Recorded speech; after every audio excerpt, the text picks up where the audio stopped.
Kisah Para Rasul pasal 10. Petrus dan Kornelius. Di Kaisarea ada seorang yang bernama Kornelius, seorang perwira pasukan yang disebut pasukan Italia.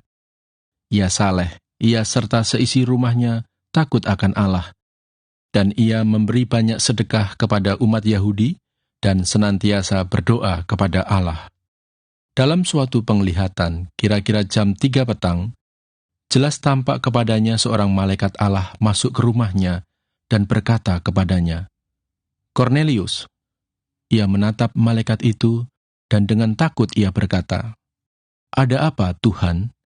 Jawab malaikat itu, "Semua doamu dan sedekahmu telah naik ke hadirat Allah, dan Allah mengingat engkau. Dan sekarang, suruhlah beberapa orang ke Yope untuk menjemput seorang yang bernama Simon dan yang disebut Petrus. Ia menumpang di rumah seorang penyamak kulit yang bernama Simon yang tinggal di tepi laut." Setelah malaikat yang berbicara kepadanya itu meninggalkan dia, dipanggilnya 2 orang hambanya beserta seorang prajurit yang saleh dari orang-orang yang selalu bersama-sama dengan dia. Dan sesudah ia menjelaskan segala sesuatu kepada mereka, ia menyuruh mereka ke Yope. Keesokan harinya, ketika ketiga orang itu berada dalam perjalanan dan sudah dekat kota Yope, kira-kira pukul 12:30 hari, naiklah Petrus ke atas rumah untuk berdoa. Ia merasa lapar dan ingin makan, tetapi sementara makanan disediakan, tiba-tiba rohnya diliputi kuasa ilahi. Tampak olehnya, langit terbuka dan turunlah suatu benda berbentuk kain lebar yang bergantung pada keempat sudutnya, yang diturunkan ke tanah. Di dalamnya terdapat berbagai jenis binatang berkaki 4, binatang menjalar dan burung. Kedengaranlah olehnya suatu suara yang berkata, "Bangunlah, hai Petrus, sembelihlah dan makanlah." Tetapi Petrus menjawab, "Tidak, Tuhan, tidak, sebab aku belum pernah makan sesuatu yang haram dan yang tidak tahir." Kedengaran pula untuk kedua kalinya suara yang berkata kepadanya, "Apa yang dinyatakan halal oleh Allah, tidak boleh engkau nyatakan haram." Hal ini terjadi sampai 3 kali, dan segera sesudah itu, terangkatlah benda itu ke langit. Petrus bertanya-tanya di dalam hatinya, apa kiranya arti penglihatan yang telah dilihatnya itu. Sementara itu telah sampai di muka pintu orang-orang yang disuruh oleh Kornelius dan yang berusaha mengetahui di mana rumah Simon. Mereka memanggil seorang dan bertanya, apakah Simon yang disebut Petrus ada menumpang di rumah itu? Dan ketika Petrus sedang berpikir tentang penglihatan itu, berkatalah roh, "Ada 3 orang mencari engkau. Bangunlah, turunlah ke bawah, dan berangkatlah bersama-sama dengan mereka. Jangan bimbang, sebab aku yang menyuruh mereka kemari." Lalu turunlah Petrus ke bawah dan berkata kepada orang-orang itu, "Akulah yang kamu cari. Apakah maksud kedatangan kamu?"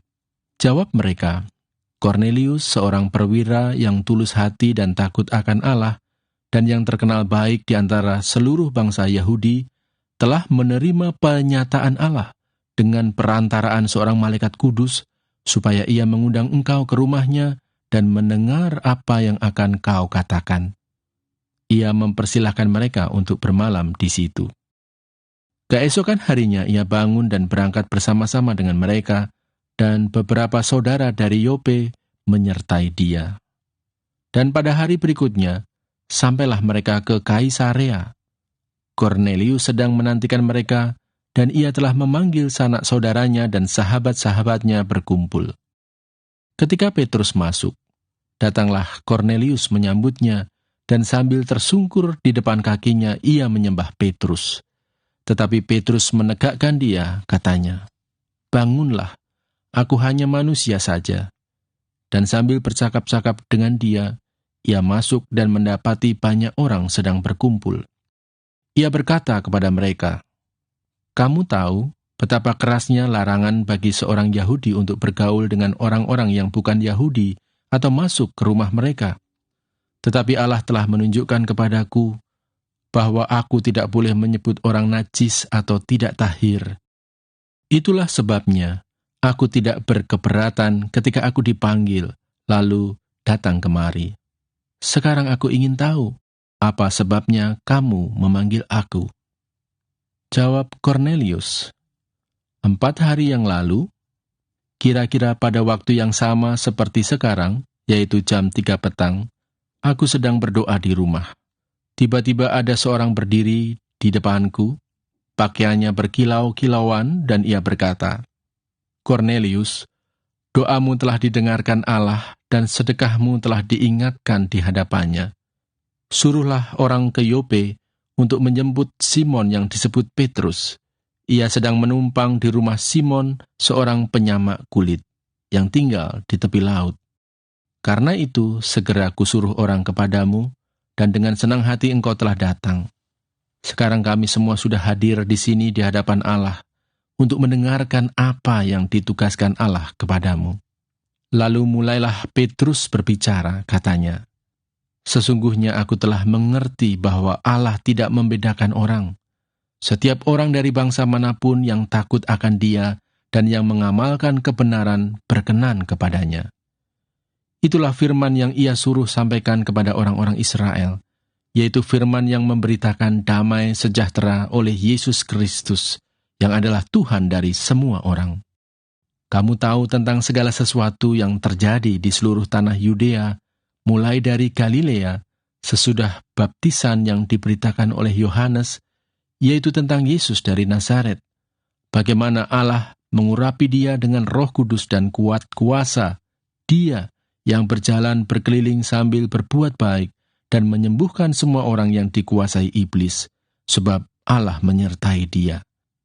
Dan kami adalah saksi dari segala sesuatu yang diperbuatnya di tanah Yudea maupun di Yerusalem, dan mereka telah membunuh Dia dan menggantung Dia pada kayu salib. Yesus itu telah dibangkitkan Allah pada hari yang ketiga, dan Allah berkenan bahwa Ia menampakkan diri, bukan kepada seluruh bangsa, tetapi kepada saksi-saksi yang sebelumnya telah ditunjuk oleh Allah, yaitu kepada kami yang telah makan dan minum bersama-sama dengan Dia setelah Ia bangkit dari antara orang mati. Dan Ia telah menugaskan kami memberitakan kepada seluruh bangsa dan bersaksi bahwa Dialah yang ditentukan Allah menjadi hakim atas orang-orang hidup dan orang-orang mati. Tentang Dialah semua nabi bersaksi bahwa barang siapa percaya kepadanya, ia akan mendapat pengampunan dosa oleh karena namanya." Ketika Petrus sedang berkata demikian, turunlah Roh Kudus ke atas semua orang yang mendengarkan pemberitaan itu. Dan semua orang percaya dari golongan bersunat yang menyertai Petrus tercengang-cengang karena melihat bahwa karunia Roh Kudus dicurahkan ke atas bangsa-bangsa lain juga. Sebab mereka mendengar orang-orang itu berkata-kata dalam bahasa roh dan memuliakan Allah. Lalu kata Petrus, "Bolehkah orang mencegah untuk membaptis orang-orang ini dengan air, sedangkan mereka telah menerima Roh Kudus sama seperti kita?" Lalu ia menyuruh mereka dibaptis dalam nama Yesus Kristus. Kemudian mereka meminta Petrus supaya ia tinggal beberapa hari lagi bersama-sama dengan mereka.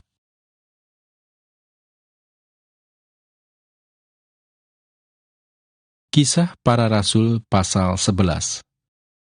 Petrus mempertanggungjawabkan baptisan Kornelius di Yerusalem. Rasul-rasul dan saudara-saudara di Yudea mendengar bahwa bangsa-bangsa lain juga menerima firman Allah. Ketika Petrus tiba di Yerusalem, orang-orang dari golongan yang bersunat berselisih pendapat dengan dia. Kata mereka, "Engkau telah masuk ke rumah orang-orang yang tidak bersunat dan makan bersama-sama dengan mereka."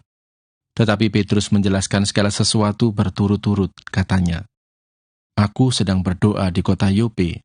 Tiba-tiba rohku diliputi kuasa ilahi, dan aku melihat suatu penglihatan. Suatu benda berbentuk kain lebar yang bergantung pada keempat sudutnya, diturunkan dari langit sampai di depanku. Aku menatapnya, dan di dalamnya aku lihat segala jenis binatang berkaki empat, dan binatang liar, dan binatang menjalar, dan burung-burung. Lalu aku mendengar suara berkata kepadaku, 'Bangunlah hai Petrus, sembelihlah dan makanlah.' Tetapi aku berkata, "Tidak, Tuhan, tidak, sebab belum pernah sesuatu yang haram dan yang tidak tahir masuk ke dalam mulutku. Akan tetapi untuk kedua kalinya, suara dari surga berkata kepadaku, apa yang dinyatakan halal oleh Allah, tidak boleh engkau nyatakan haram." Hal itu terjadi sampai 3 kali, lalu semuanya ditarik kembali ke langit. Dan seketika itu juga, 3 orang berdiri di depan rumah, di mana kami menumpang. Mereka diutus kepadaku dari Kaisarea. Lalu kata Roh kepadaku, "Pergi bersama mereka dengan tidak bimbang." Dan 6 saudara ini menyertai aku. Kami masuk ke dalam rumah orang itu, dan ia menceritakan kepada kami, bagaimana ia melihat seorang malaikat berdiri di dalam rumahnya dan berkata kepadanya, "Suruhlah orang ke Yope untuk menjemput Simon yang disebut Petrus. Ia akan menyampaikan suatu berita kepada kamu yang akan mendatangkan keselamatan bagimu dan bagi seluruh isi rumahmu." Dan ketika aku mulai berbicara, turunlah Roh Kudus ke atas mereka, sama seperti dahulu ke atas kita. Maka teringatlah aku akan perkataan Tuhan, "Yohanes membaptis dengan air, tetapi kamu akan dibaptis dengan Roh Kudus." Jadi jika Allah memberikan karunia-Nya kepada mereka sama seperti kepada kita pada waktu kita mulai percaya kepada Yesus Kristus, bagaimanakah mungkin aku mencegah Dia? Ketika mereka mendengar hal itu, mereka menjadi tenang, lalu memuliakan Allah. Katanya, "Jadi, kepada bangsa-bangsa lain juga, Allah mengaruniakan pertobatan yang memimpin kepada hidup." Barnabas dan Saulus ke Antiokhia. Sementara itu banyak saudara-saudara telah tersebar karena penganiayaan yang timbul sesudah Stefanus dihukum mati. Mereka tersebar sampai ke Fenisia, Siprus, dan Antiokhia, namun mereka memberitakan Injil kepada orang Yahudi saja. Akan tetapi di antara mereka ada beberapa orang Siprus dan orang Kirene yang tiba di Antiokhia dan berkata-kata juga kepada orang-orang Yunani dan memberitakan Injil bahwa Yesus adalah Tuhan. Dan tangan Tuhan menyertai mereka, dan sejumlah besar orang menjadi percaya dan berbalik kepada Tuhan. Maka sampailah kabar tentang mereka itu kepada jemaat di Yerusalem, lalu jemaat itu mengutus Barnabas ke Antiokhia. Setelah Barnabas datang dan melihat kasih karunia Allah, bersukacitalah ia. Ia menasihati mereka supaya mereka semua tetap setia kepada Tuhan, karena Barnabas adalah orang baik, penuh dengan Roh Kudus dan iman. Sejumlah orang dibawa kepada Tuhan. Lalu pergilah Barnabas ke Tarsus untuk mencari Saulus, dan setelah bertemu dengan dia, ia membawanya ke Antiokhia. Mereka tinggal bersama-sama dengan jemaat itu 1 tahun lamanya, sambil mengajar banyak orang. Di Antiokhialah, murid-murid itu untuk pertama kalinya disebut Kristen. Pada waktu itu datanglah beberapa nabi dari Yerusalem ke Antiokhia. Seorang dari mereka yang bernama Agabus bangkit dan oleh kuasa Roh ia mengatakan bahwa seluruh dunia akan ditimpa bahaya kelaparan yang besar. Hal itu terjadi juga pada zaman Claudius. Lalu murid-murid memutuskan untuk mengumpulkan suatu sumbangan sesuai dengan kemampuan mereka masing-masing dan mengirimkannya kepada saudara-saudara yang diam di Yudea. Hal itu mereka lakukan juga, dan mereka mengirimkannya kepada penatua-penatua dengan perantaraan Barnabas dan Saulus.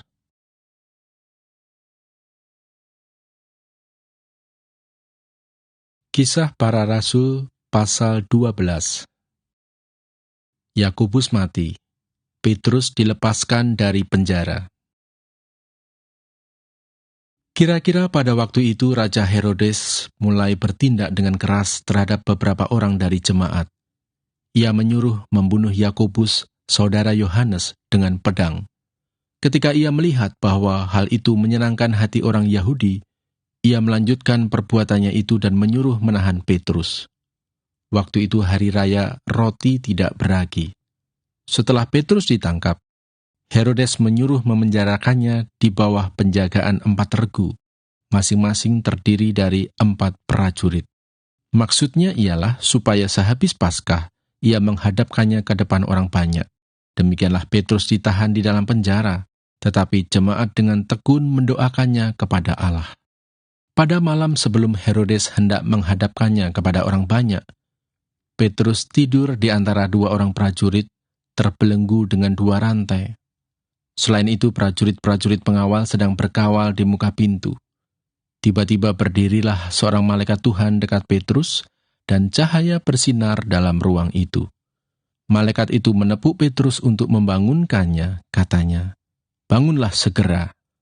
Maka gugurlah rantai itu dari tangan Petrus. Lalu kata malaikat itu kepadanya, "Ikatlah pinggangmu dan kenakanlah sepatumu." Ia pun berbuat demikian. Lalu malaikat itu berkata kepadanya, "Kenakanlah jubahmu dan ikutlah aku." Lalu ia mengikuti malaikat itu keluar, dan ia tidak tahu bahwa apa yang dilakukan malaikat itu sungguh-sungguh terjadi. Sangkanya ia melihat suatu penglihatan. Setelah mereka melalui tempat kawal pertama dan tempat kawal kedua, sampailah mereka ke pintu gerbang besi yang menuju ke kota. Pintu itu terbuka dengan sendirinya bagi mereka. Sesudah tiba di luar, mereka berjalan sampai ke ujung jalan, dan tiba-tiba malaikat itu meninggalkan dia. Dan setelah sadar akan dirinya, Petrus berkata, "Sekarang taulah aku benar-benar bahwa Tuhan telah menyuruh malaikatnya dan menyelamatkan aku dari tangan Herodes dan dari segala sesuatu yang diharapkan orang Yahudi." Dan setelah berpikir sebentar, pergilah ia ke rumah Maria, ibu Yohanes yang disebut juga Markus. Di situ banyak orang berkumpul dan berdoa. Dan ketika ia mengetuk pintu gerbang, datanglah seorang hamba perempuan bernama Rode untuk mengetahui siapa yang mengetuk itu. Ia terus mengenal suara Petrus. Tetapi karena girangnya, ia tidak membuka pintu gerbang itu dan segera masuk ke dalam untuk memberitahukan bahwa Petrus ada di depan pintu gerbang. Kata mereka kepada perempuan itu, "Engkau mengigau." Akan tetapi ia tetap mengatakan bahwa benar-benar demikian. Kata mereka, "Itu malaikatnya." Tetapi Petrus terus-menerus mengetuk, dan ketika mereka membuka pintu dan melihat dia, mereka tercengang-cengang. Tetapi Petrus memberi isyarat dengan tangannya supaya mereka diam. Lalu ia menceritakan bagaimana Tuhan menuntunnya keluar dari penjara. Katanya, "Beritahukanlah hal ini kepada Yakobus dan saudara-saudara kita." Lalu ia keluar dan pergi ke tempat lain. Pada keesokan harinya, gemparlah prajurit-prajurit itu. Mereka bertanya-tanya, apakah yang telah terjadi dengan Petrus? Herodes menyuruh mencari Petrus, tetapi ia tidak ditemukan. Lalu Herodes menyuruh memeriksa pengawal-pengawal itu dan membunuh mereka. Kemudian ia berangkat dari Yudea ke Kaisarea dan tinggal di situ. Herodes mati. Herodes sangat marah terhadap orang Tirus dan Sidon. Atas persetujuan bersama, mereka pergi menghadap dia. Mereka berhasil membujuk Blastus, pegawai istana raja, ke pihak mereka, lalu mereka memohonkan perdamaian karena negeri mereka beroleh bahan makanan dari wilayah raja. Dan pada suatu hari yang ditentukan, Herodes mengenakan pakaian kerajaan, lalu duduk di atas tahta dan berpidato kepada mereka. Dan rakyatnya bersorak membalasnya, "Ini suara Allah dan bukan suara manusia." Dan seketika itu juga ia ditampar malaikat Tuhan, karena ia tidak memberi hormat kepada Allah. Ia mati dimakan cacing-cacing. Barnabas dan Saulus diutus. Maka firman Tuhan makin tersebar dan makin banyak didengar orang. Barnabas dan Saulus kembali dari Yerusalem setelah mereka menyelesaikan tugas pelayanan mereka. Mereka membawa Yohanes yang disebut juga Markus.